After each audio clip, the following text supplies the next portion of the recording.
Hello, and welcome to. This is actually going to be the last video we make together here before we have to go back to PA. Yes, of course we will find ways to keep the channel going somehow. Some way.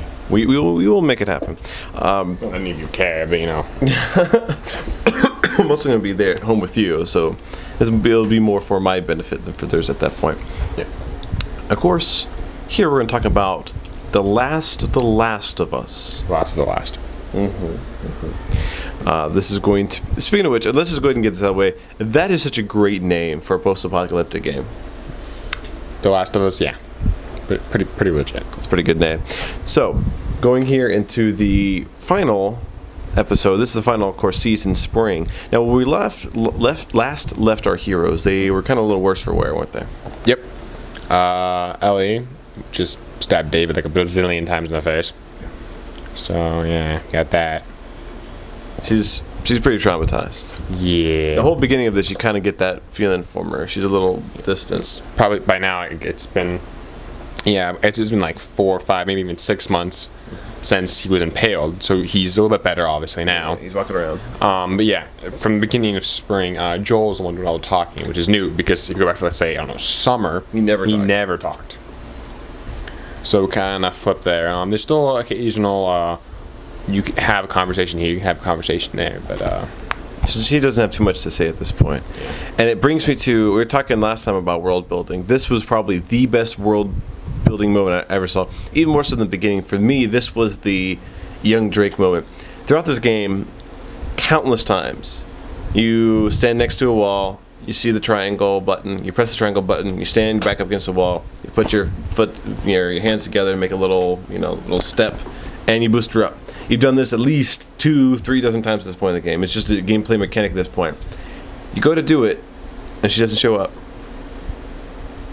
And at first you think, oh, what's going on? Is it like glitch or something? But then you see the expression on Joel's face. You see the character just go look up and be like, what's going on? At the same time you are. And it was just this... Of course, she's zoned out. She's so traumatized that she isn't paying attention to what's going on. She doesn't see what Joel's doing. And he's like, Ellie, get over here. Let me get the ladder. Say, oh yeah, I'm coming. It was such an amazing moment where world meets mechanic meets story. It was just very few games do something like that. Yep. And when you boost her up there, she knocks the ladder down, almost smacking you in the face because she sees something. She's get the ladder in place, climb up there, and chase after her. Say, hey, slow down. What are you doing? What are you doing? Yeah. Eventually, you see there's a crapload of giraffes just chilling in the middle of the city. And you get your little Jurassic Park moment. Yeah. What are you doing? Oh, just trying to pet it. It's going to eat your face. Going to eat your face. Blah. That's the noise giraffes make. Giraffes go blah. And you have the opportunity to have this nice little quiet moment. This is like probably the only like bright moment in the game. It was right after the darkest moment, so I think, story-wise, I think they did that intentionally, of course. But yeah, you just see the city, or what's left of it, and just a flock of giraffe. Is that what you're just going to say? I'd call it a herd. A herd of giraffe. A flock would be like birds. Whatever. So these giraffes start flying off. Yes. It could happen. It could happen. It could evolve into flying bird giraffes. I call them Giraffe-amon. Now, of course, it's not what I said. The fungus started out in insects and migrated to humans, but from what we see, it hasn't migrated to animals. Animals seem to be unaffected. Well, no, because remember they tested on the monkeys. Yeah, but none of the monkeys were crazy. They could carry the fungus, but it wouldn't grow on them. Yeah, like the spores, they could carry the spores, but it wouldn't grow on them and spread out. So you see what's kind of carries on for life left at this place. Then you carry on to, I think it's a subway next, right? Going underground? Yeah, going underground. It's flooded. She can't swim, so like throughout the game you've been doing all this extra stuff. So you're trying to maneuver through all that, plus there's a crap load of the infected down there. You got bloaters, runners, now, flickers. Of course, spoiler, or the whole thing spoiler. But did you realize, or did it ever occur to you, when you're going through the subway and you're killing all these things, because there was quite a few of them, but there wasn't like a big like, oh man, 8 bloaters attacking you at once. There was no big moment. It was just kind of like a normal routine thing. Did it ever occur to you that that was going to be the last infected that you killed for the game? Nope. It seemed like a normal day. Just bang, huh? Bang, oop, toss that. They're all dead. That's because they were saving the big spectacle for last, but we're not quite there yet. Nope. You gotta go maneuver through everything. As much as jumping, moving. At one point, there's like a little, I'm gonna call it a puzzle, but you have to figure one thing. There's one part that you're gonna have to use your brain.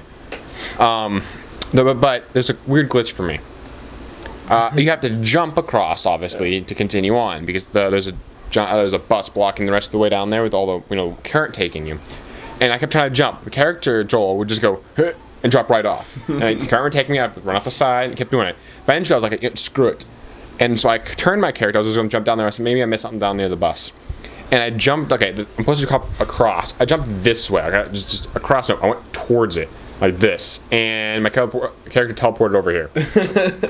So if you get glitched in spring, just remember that. Turn away and jump. I never saw that before. That was quite fascinating. Yeah, it frustrated me to no ends. Because I get frustrated. Oh, this guy, like, he'll be playing it. Crazy. He was just playing Infamous 2. Great game, by the way. Hopefully, we'll do one of PlayStation Education on that one sometime later. But if I ever finish. So he's playing it, and he had a problem like gathering electricity or something. He's like, "This is so dumb. There's electricity and all this stuff, and I can't take it." And it just sounded like he wasn't having a good time. And then like 5 seconds later, he's like, "It's pretty good." I get frustrated easily. And when I see a game do something super well, like it lets you use all the elements around you. I can pick up any car, whatever, chuck it or whatever. Yep. It's a super cool. But when I can't do something that seems super obvious to me, it frustrates me. Like I'm in the middle of a city. They got it's lights. A deal breaker for you. Yeah, they got lights all over the place. Like Las Vegas. Buy this, ooh, girls. Eat my restaurant. That kind of thing. If I can't take electricity out of that, it confused me. Well, it's neon. Neon's a gas. Not all of it. Not all of it.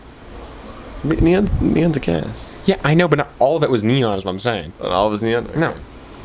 But yes, I guess. I guess it had to be electricity powering to light up the neon. Yeah, I get it. But anyway. Yeah. I know too. Yeah. Well, that's, wait, I get frustrated. You're a world guy. You're a world guy. I'm very much a world guy. So, back on track here. Back on track here. Super fun. You continue on in that bus I was talking about. Once you get down there and try to cross the top of it, apparently, sitting there with the current hitting it. Apparently, the current hitting it for who knows how long doesn't affect it. But when a 50-year-old man and a 14-year-old girl decide to step on top of it, it goes, "Oh my God, too heavy." It crumbles and starts to go. Ellie gets across, but Joel falls through. Yes. And Ellie's safe, but she comes back to help save Joel. They end up getting both caught under the current. You're all beat up and everything. You have to swim. Remember, Ellie can't swim. No. So you have to grab Ellie and try to get back to the surface, but now you're like under everything. So you have to keep going. You're almost out of breath because the little air thing is like, I'm like, oh my god, swim. And you finally get out. You pull her out. You check her. You really stop breathing. You're trying to, Okay, we're quickly, but now that you're in suspense because Ellie's dying, I just want to point out that I actually thought that was a really neat, because of course they wanted to create puzzles for the game. That was a really neat character trait way to build puzzles. Is she's a 14-year-old girl, so not a lot of 14-year-old girls don't know how to swim anyways, but she's been raised in the quarantine zone her entire life. She's never seen a river. She's never seen a pond. There might be swimming pools somewhere, but like who would fill them? Like, of course you wouldn't know how to swim. Like that actually makes sense, and it works for creating these water-based puzzles. Yep, totally. Anyway, so you're trying to breathe some life in her. You're going crazy. She's not responding, and then the fireflies. The people you've been trying to reach this entire time who keep moving farther and farther away from you. Yeah, those jackwagons. Well, they show up, and they tell you to put your hands in there. They don't know who you are. Put your hands in there. Put your hands in the air. He's not paying attention. He's just trying to, get her to come back to life. And the guy comes over and hits you with the butt of the gun. That strokes you. And you're out. You wake up, and the chick from the very beginning, the one who was one of the higher ups of the Fireflies, the one who sent you on this mission, she's there. She explains that they didn't realize who you were. It's okay. And Joel's first question is, how is she? Where is she? They said, don't worry, she's okay. We were able to save her. She's like, oh yeah, Ellie's alive. But then things are taking a turn for the worse. He has to see her. He says, can't right now. Prep for surgery. Surgery. They figure out a way to take the infected part of Ellie, because obviously she was infected. It just didn't Well, the way the fungus works is the spores go into your body, attach themselves to your brain, and start growing from the brain. For some reason, the spores are in her body. It's in her brain, but it's not growing larger. It just attached itself there, and it didn't grow any larger. It's just there. They figured out a way that they can take the infected part out, and they can reverse. They can make a cure. They reverse engineer. Reverse engineer. They know they have we have the technology. They know how to do it. They can make a cure, an antivirus, a vaccine, if you will. But she describes to Joel that they have to take the infected part. Joel's first response is, but it affects the brain. So she sighs and pretty much tells you, yeah, to save humankind, we have to kill her. She has to die. Joel's not too happy about that. In fact, he charges her and then gets butt choked again. This time he's not, he didn't knock out this time. He's on the ground. She's saying, you don't understand hard. Don't, whatever you're feeling, I'm feeling 10 times worse. I've known this kid since she was a little girl. I raised her. I promised her mother. I look after her. I was there when her mother died. Everything. All this stuff. And then she's like, but this is what we need. We need this for the better of everyone. And, Joel's like, yeah, keep telling yourself that BS. So she understands where he's at. And he said, she's like, all right, escort him out. And if he tries anything, shoot him. And she leaves. And you try something. And you shoot him. Yes, you shoot the other guy. Yeah. You get the gun from him and you shoot him several times after find out where Ellie is. Yes. And then, you shoot him in the stomach to get him to talk. And he tells you. And then he falls to the ground, you shoot him in the head.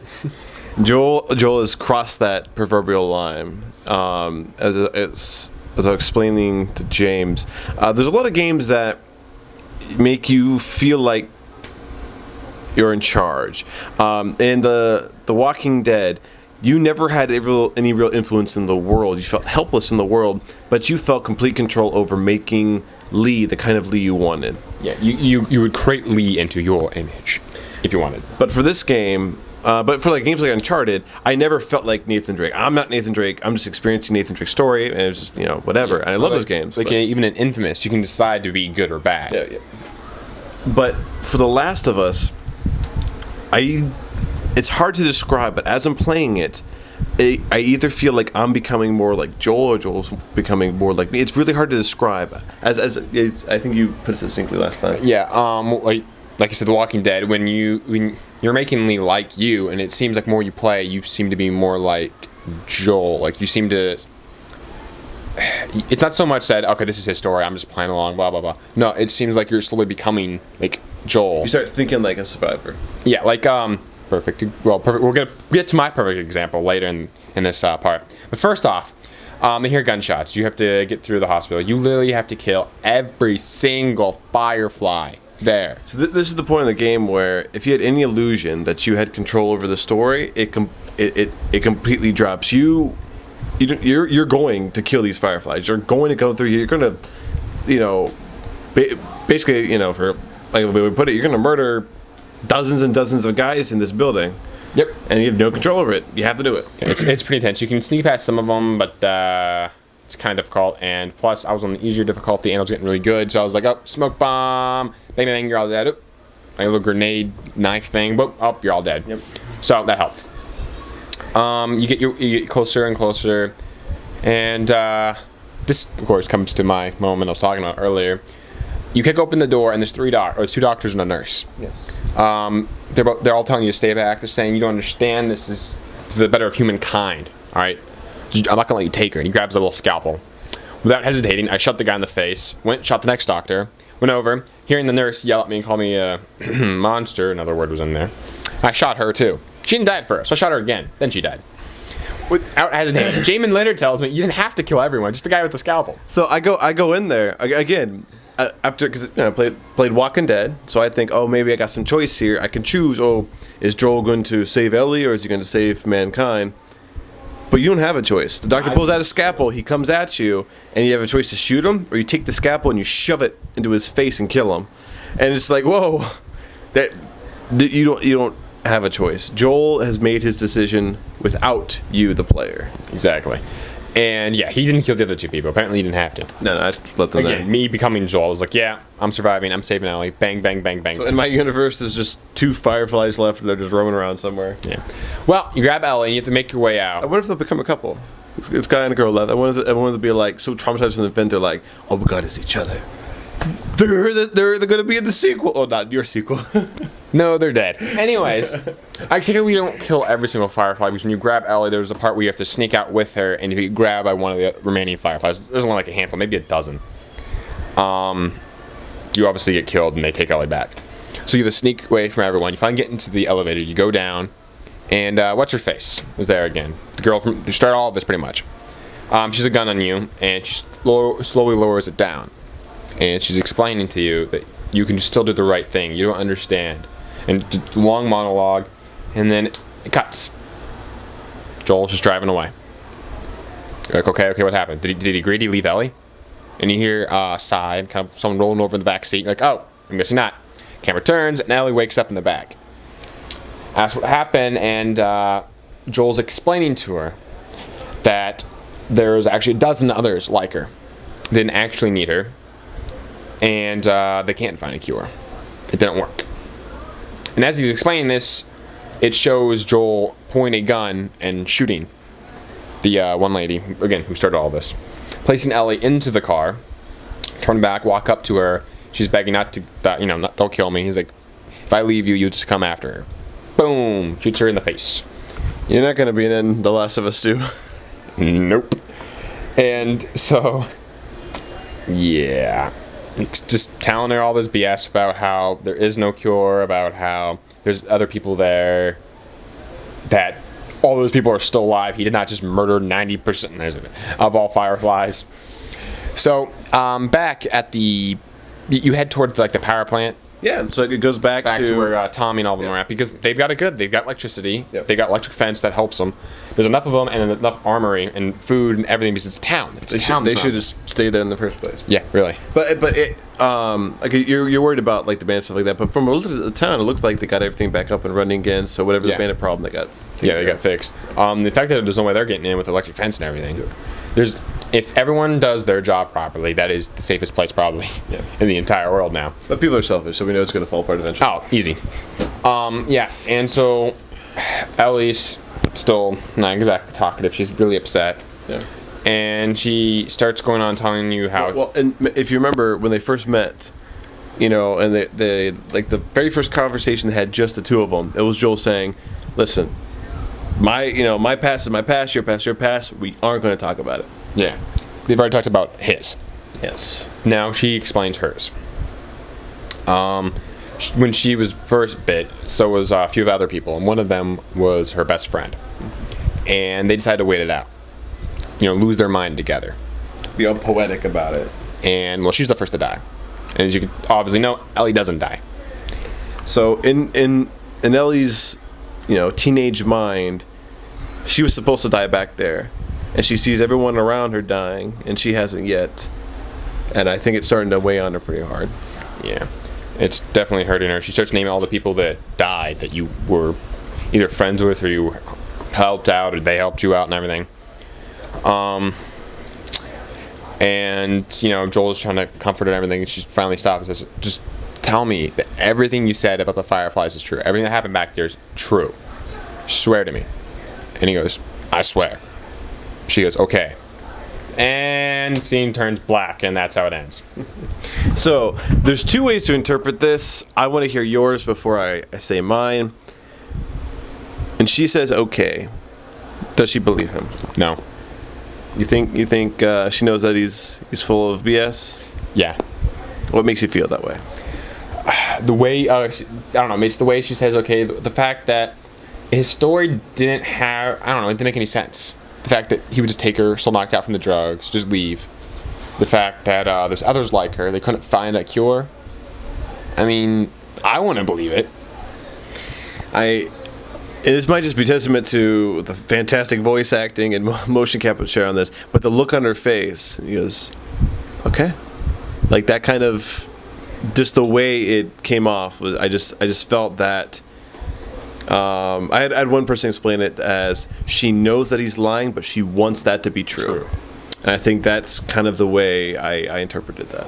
Yeah, I'll buy that. But man, she's had heck of a journey. Now we're quickly, of course, we're going to talk about the game's story.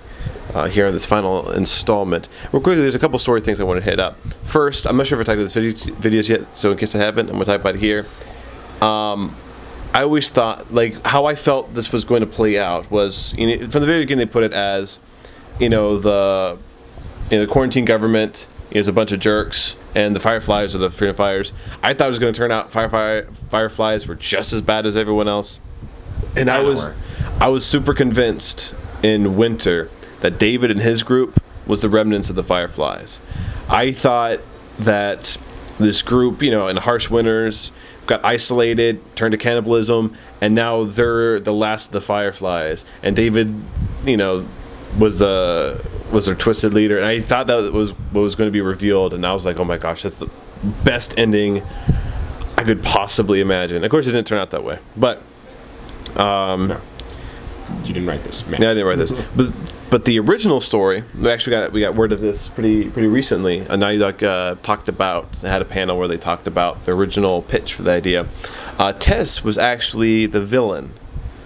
How it was going to work was he double-crossed her or something, and so he's getting Ellie across the country, and Tess is following after them. And the final confrontation was to be between Ellie and Tess. And as they wrote it, they realized that this was a very shallow version of Tess. They didn't have really good history build up. It didn't make sense that someone would just run across the country just to get revenge on one guy. And as they were trying to flesh out her character, they realized that she sounded way better as a partner for Joel than a antagonist. Yeah. And so the game didn't really have a true antagonist outside of just the world itself. And I think it's better for it that way. I agree. I think it definitely helped it and made the story better, because they'd have to take away from some of the story to add to this antagonist, this character, to build up so you would understand the hatred, you would understand him a little bit better. Yeah. I mean, I thought David filled his part perfectly for the court of the game he was in. And like his backstory makes perfect sense in the context of this world, and why he hates you and wants you dead makes perfect sense in the context of this world. I just thought it was very well done. Mm-hmm. Mm-hmm. So, for the story, what are some takeaways you have of it? It's just harsh reality that obviously you can't trust anyone. Yeah. Everyone is out for number one. People do crazy things when they're desperate, and that's exactly what humanity's like. So it's kind of harsh, sad, very sad. Most certainly. Again, I'm a big story guy, and I don't want to go in spoilers for another game that's definitely in my top 3 this year. I haven't played all the games this year, obviously the year isn't over, but I can't imagine this game not being in my top 5. Probably even my top 2, is BioShock Infinite. And BioShock Infinite had an ending that afterwards you kind of had to digest it. It's a really deep ending. You had to stop and think about it, talk about it. I felt the same way about this, but for very different reasons. Yeah. They leave a lot to interpretation and the imagination purposely, especially when it comes to Joel's motivation. I've had it debated both ways. Do you think they would have found the cure if they cut her open? They were definitely positive. They were definitely very confident that they would. I don't know.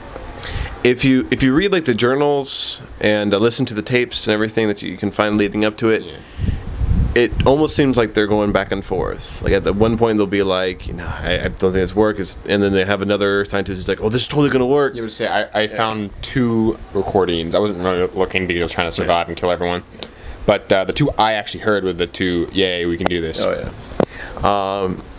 So I kind of took that as they themselves were conflicted as to whether or not this could be successful. It's their best chance, but that doesn't guarantee anything.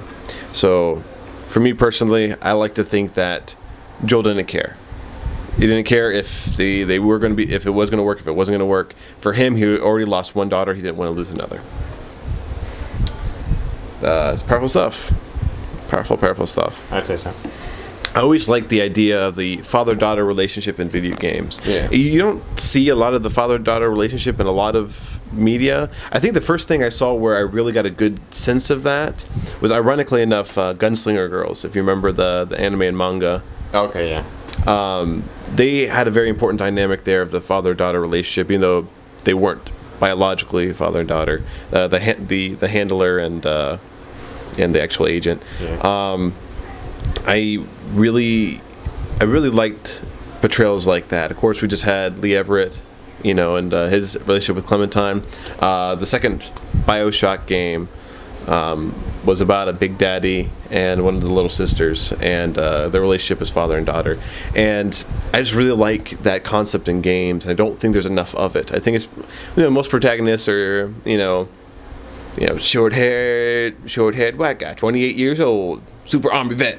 Like, those games are great, but they don't leave room for the father-daughter dynamic. Yeah. And I really like playing as an older protagonist. I think that allowed a lot of unique storytelling that wouldn't have been there otherwise. And I really Agreed. appreciate that. And again, I'm a big story guy, and so for me, after the game's over, there's a lot of tense moments. But for me, like I said, like the only set piece, mechanics-wise, that really got to me was the fight with David. For me, it's the story that really stuck with me. Yeah. And just, it's brutal stuff. We don't see a lot of stuff like that in any media, let alone video games. I really do enjoy it. If this game loses the Grand Theft Auto 5, Grand Theft Auto 5 better be like the greatest game ever, because I never really liked those stories. Yeah, it's gonna have to be pretty amazing. Yeah. But any final thoughts? This game's pretty awesome. Hey, Maddie. Yeah. Only complaint. Yes. Obviously, it's the Pokepocalypse. No, it's going crazy. The world's going crazy and everything. There's infected everywhere. But why is there so much swearing?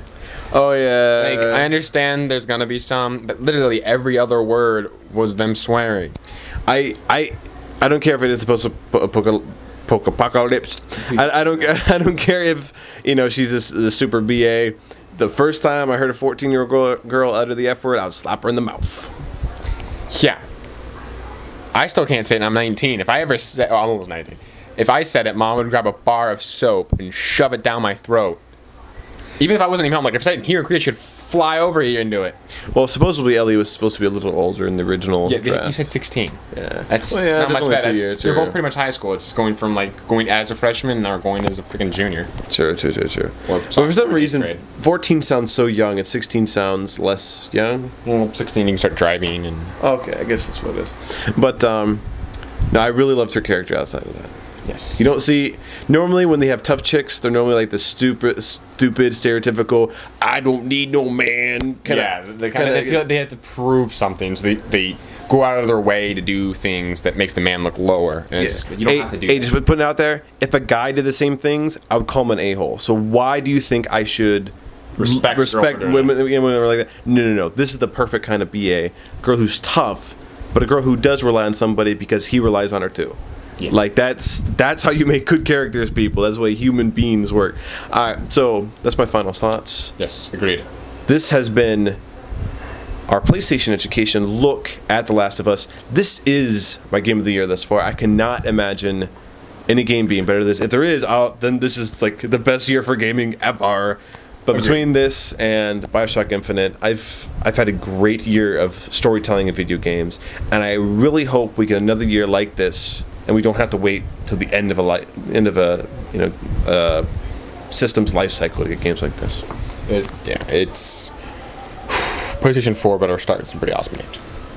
Looking at you, infamous Second Son, and them knacks. All right, talk to you guys later. Love you. Bye bye. I miss you, Korea.